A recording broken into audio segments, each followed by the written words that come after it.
കേരളത്തിലെ ആദ്യ phrenic nerve pacing വിജയകരമായി പൂർത്തീകരിച്ച നേട്ടത്തിന്റെ അഭിമാനത്തിൽ കണ്ണൂർ ആസ്റ്റർ മിംസ് ആശുപത്രി. അപകടത്തിൽ പരിക്കേറ്റ 45 വയസ്സുകാരനായ ചെറുവത്തൂർ സ്വദേശിയിലാണ് നൂതന ചികിത്സാ രീതിയായ ഫ്രെനിക് നെർവ് പേസിംഗ് വിജയകരമായി പൂർത്തീകരിച്ചത്.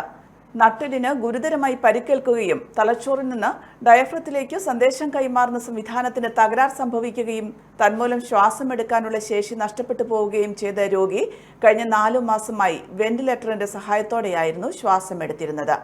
ഇതിന് പരിഹാരമായാണ് പ്രത്യേകം തയ്യാറാക്കിയ ഇമ്പൾസ് ജനറേറ്റർ തകരാർ സംഭവിച്ച ഭാഗത്ത് ശസ്ത്രക്രിയയിലൂടെ സന്നിവേശിപ്പിക്കുകയും തുടർന്ന് ഇതിന്റെ പ്രവർത്തനത്തിലൂടെ ഞരമ്പിന്റെ പ്രവർത്തനക്ഷമത വീണ്ടും കിട്ടുകയായിരുന്നു. ആശുപത്രിയിലെ senior neuro consultant doctor CV രമേശിന്റെ നേതൃത്വത്തിലായിരുന്നു ശസ്ത്രക്രിയ. 4 മാസമായി രോഗി അനുഭവിച്ച ദുരിതത്തിന് ശസ്ത്രക്രിയയിലൂടെ പരിഹാരമായതായി കണ്ണൂർ ആസ്റ്റർ മിംസ് അധികൃതർ വാർത്താ സമ്മേളനത്തിൽ പറഞ്ഞു.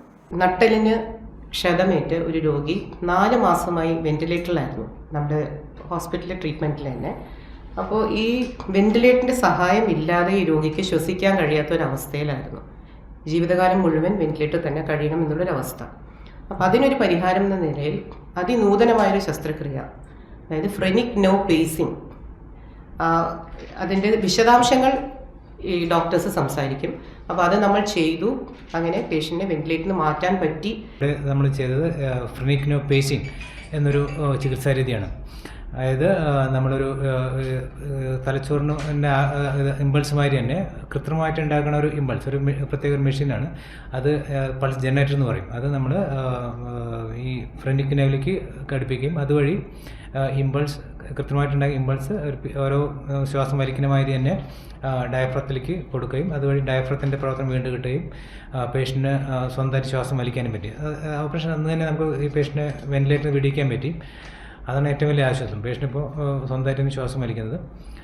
അപ്പോൾ അതുകൊണ്ട് തന്നെ പേഷ്യൻ്റെ ക്വാളിറ്റി ഓഫ് ലൈഫ് വളരെയധികം ഇമ്പ്രൂവ്മെൻറ്റ് വന്നു. ഇനി നെക്സ്റ്റ് ഫേസ് ആയിട്ട് നമുക്ക് പതുക്കെ പേഷ്യനെ ഡിസ്ചാർജ് ചെയ്ത് വീട്ടിൽ കൊണ്ടുപോകണം. റീഹാബിലിറ്റേഷൻ കണ്ടിന്യൂ ചെയ്യണമെന്ന് മാത്രമേ ഉള്ളൂ. വാർത്താ സമ്മേളനത്തിൽ doctor Ramesh CV, doctor Shameej Muhammad, doctor Shahid, doctor Supriya Ranjith തുടങ്ങിയവർ പങ്കെടുത്തു. Aster MIMS hospital, we'll treat you well. Chala east, Kannur.